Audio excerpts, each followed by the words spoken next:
Good morning seventh class. आज हम next chapter start करेंगे। Chapter 18 waste water story. Clean water is one of the basic necessities of our life. We use clean water for drinking, cooking, food, bathing, washing clothes and utensils, growing crops and even for industrial use. On using water, it becomes dirty and unfit for other uses.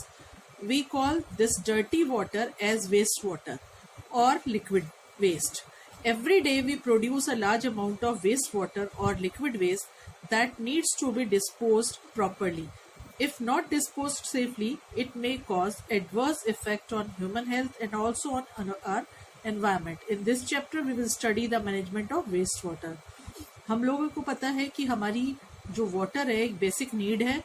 सुबह से लेके रात तक पानी पीना, खाना बनाना, bathing, washing clothes, यहाँ तक कि ग्रोइंग क्रॉप्स, इंडस्ट्रियल यूज, हर एक में पानी की यूज होता है।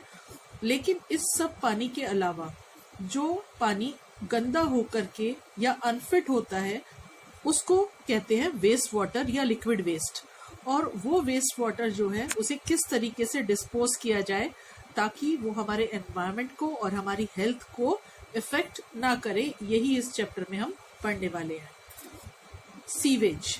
Sewage is the wastewater that is carried away in sewers, an underground water pipe that carries away dirty wastewater or sewage is called a sewer. Sewage जो है वो waste water है जो कि सीवर में मिलता है और ये वाटर पाइप से जो गंदा पानी होता है वो गंदा पानी क्या कहलाता है? सीवेज कहलाता है। और जहां ये पहुंचता है वो कहलाता है sewer. The four major sources of wastewater are as follows: domestic sewage, commercial sewage, industrial sewage और rain water. जो वेस्ट वाटर है वो चार तरीके से उसके सोर्स बनते हैं। एक तो घरों से जो गंदा पानी जाता है, चाहे वो किचन से हो, चाहे वॉश बेसिन से, चाहे बाथरूम से, चाहे शावर से, चाहे टॉयलेट से, वो सभी डोमेस्टिक सीवेज में आता है।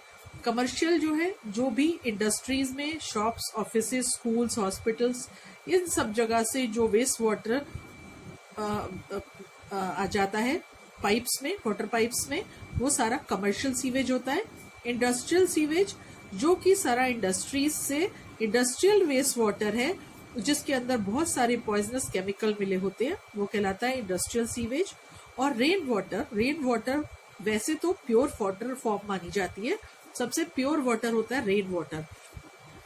लेकिन जब वो ग्राउंड पे पहुंच जाता है तो अपने साथ बहुत सारी इम्प्योरिटीज या बहुत सारे सॉइल पार्टिकल्स, ऑर्गेनिक कंपाउंड्स इकट्ठे कर लेता है और यहाँ तक कि उसमें हेवी मेटल्स या एनिमल वेस्ट भी मिल जाती है जब वो ग्राउंड लेवल पे आ जाता है। और इसी वजह से रेन वाटर जो है उसका भी एक पार्ट वेस्ट वाटर में कन्वर्ट हो जाता है। Contaminants present in sewage. Sewage में कौन कौन से कंटामिनेंट्स होते हैं? Sewage is a liquid waste. Sewage क्या है? एक लिक्विड वेस्ट जिसे हम एक तरह से कीचड़ भी बोल देते हैं। Most of it water that contains dissolved और suspended impurities, these impurities are called contaminants. और जो इसके अंदर मिली हुई इम्प्योरिटीज होती हैं वो कहलाती हैं contaminants. Sewage is a complex mixture containing suspended solid, organic or inorganic impurities, nutrients, disease-causing bacteria and other microbes.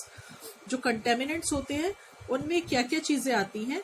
उनमें organic impurities होती हैं जैसे कि human और animal waste, oil, urea, urine से निकला हुआ यूरिया, और पेस्टिसाइड्स, हर्बिसाइड्स, फ्रूट और वेजिटेबल की वेस्ट, ये सारी ऑर्गेनिक इम्प्योरिटीज कहलाती हैं। इन ऑर्गेनिक इम्प्योरिटीज में नाइट्रेट और फॉस्फेट मेटल्स होते हैं, न्यूट्रिएंट्स में नाइट्रोजन एंड फॉस्फोरस, और माइक्रोब्स में डिजीज कॉजिंग बैक्टीरिया जैसे कि कॉलरा फैलाने वाले वाइब्रो कॉलरा और टाइफाइड फैलाने वाले जर्म्स और प्रोटोजोआ या डाइसेंट्री फैलाने वाले जर्म्स, ये सारे आते हैं माइक्रोब्स में। तो ये सारे कंटेमिनेंट्स हैं। Harmful effect of sewage. अब सीवेज का हार्मफुल इफेक्ट क्या है इसे पढ़ेंगे हम।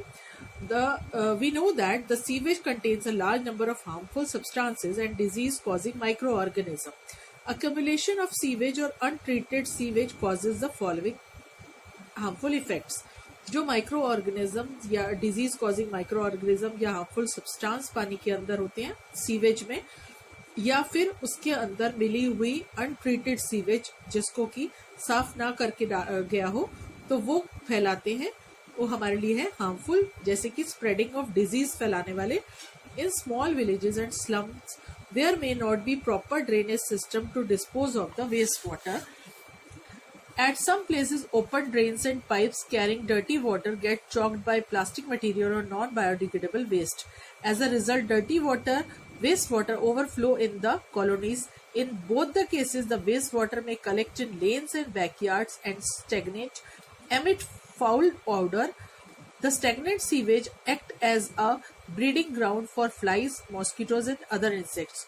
All of these causes infectious diseases like diarrhea, cholera, jaundice and dysentery.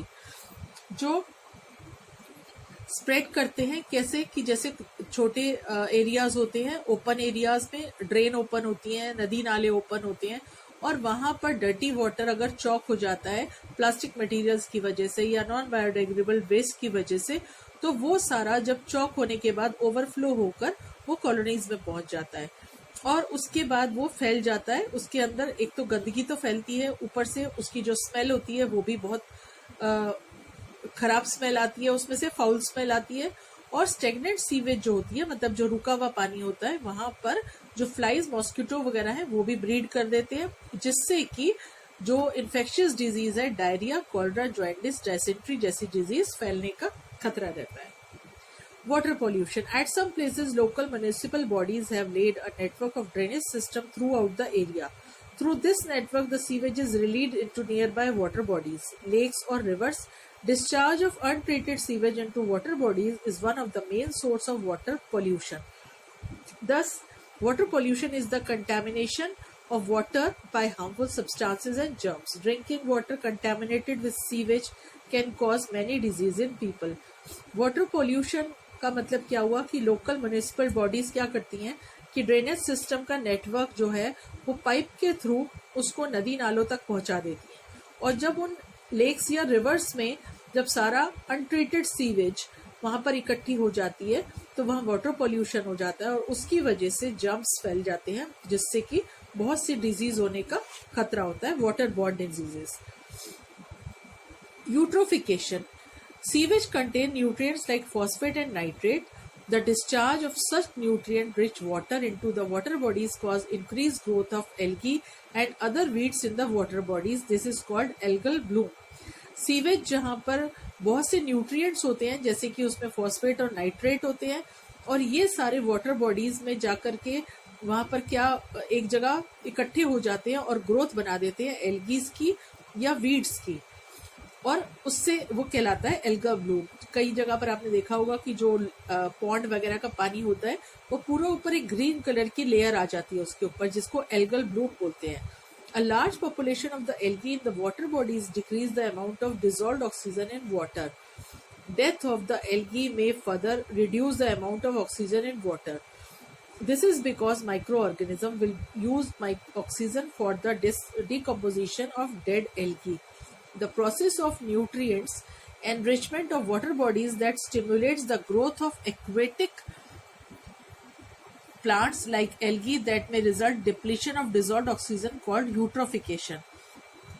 होता क्या है कि जो एल्गीज और जो वाटर बॉडीज हैं ये पूरे वाटर के ऊपर फैल जाती है, और जिससे क्या होता है कि पानी के अंदर की जो ऑक्सीजन होती है वो ये एल्गी लेना शुरू कर देती है, क्योंकि ये ग्रीन प्लांट है तो ग्रीन होता है, तो इसलिए ये पानी के अंदर की ऑक्सीजन को लेना शुरू कर देता है।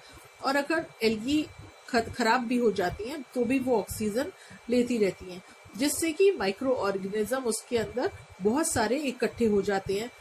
और इस प्रोसेस को, जिसमें कि वाटर बॉडीज के बहुत सारे एक्वेटिक प्लांट्स और एल्गी, और वो एक्वेटिक प्लांट और एल्गी जैसे हैं वो खत्म हो जाते हैं, क्योंकि जो ऑक्सीजन का लेवल है वो कम हो जाता है, इसलिए इस चीज को कहते हैं eutrophication.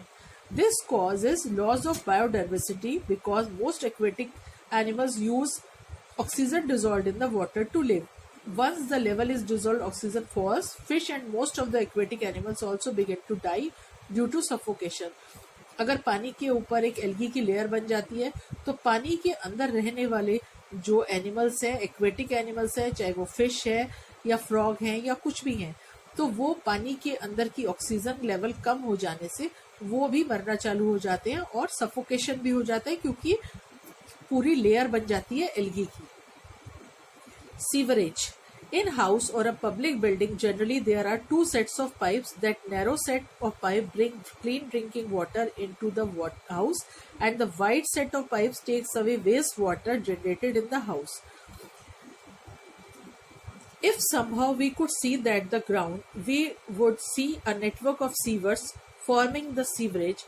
So sewerage is an underground network of interconnected pipes called sewer that transport or carry the sewage from the place where it produce, like home or other building, to the sewage treatment plant where it is processed. आप लोगों ने देखा होगा कि घरों के अंदर जो पानी का पाइप आता है वो पतला होता है और जो वेस्ट वाटर पाइप होता है वो चौड़ा होता है।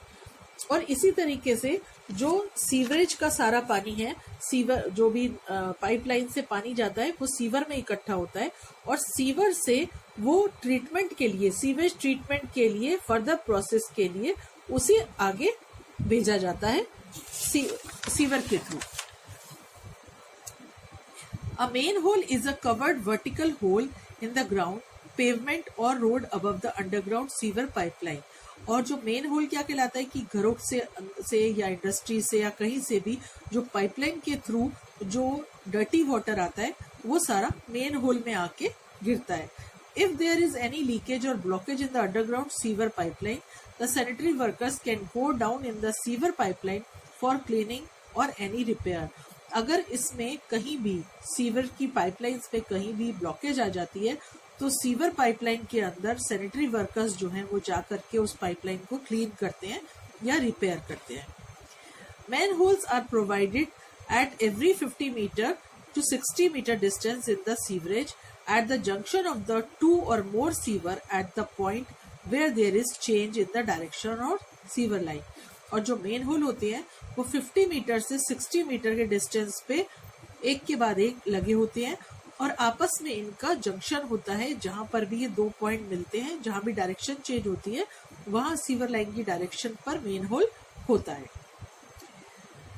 दो यहाँ पर एमसीक्यू है। Waste water that is carried away in the sewer is called sewage. The waste water produce and release by offices is called commercial sewage.